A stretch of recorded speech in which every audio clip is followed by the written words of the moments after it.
The White House condemned U.S. Border Patrol agents on Monday who were seen using a whip-like cord to block Haitian migrants carrying supplies into the U.S. from Mexico. White House Press Secretary Jen Psaki said she had seen some of the footage, calling it unacceptable. We just saw this footage. It's horrible to watch. I just have to get more information on it. I can't imagine what the scenario is where that would be appropriate. I'm certainly not suggesting that, but we've just seen the footage earlier this morning. Reuters drone footage captured hundreds of mostly Haitian migrants crossing back and forth between Ciudad Acuña in Mexico and the sprawling camp across the border in Del Rio, Texas, to buy food and water that was short in supply on the U.S. side.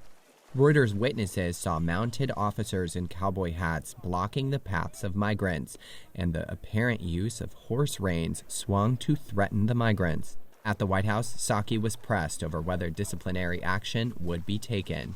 Is it the president's stance or the White House's stance that whoever these border agents are using what seems to be whips on migrants, that they would be fired or at least never be able to do that again?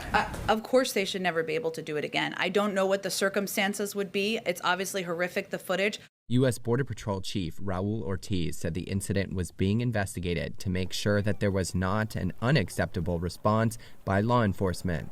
While visiting Del Rio on Monday, Department of Homeland Security Secretary Alejandro Mayorkas said the long reins are used by mounted officials to, quote, ensure control of the horse, but also vowed to investigate the facts.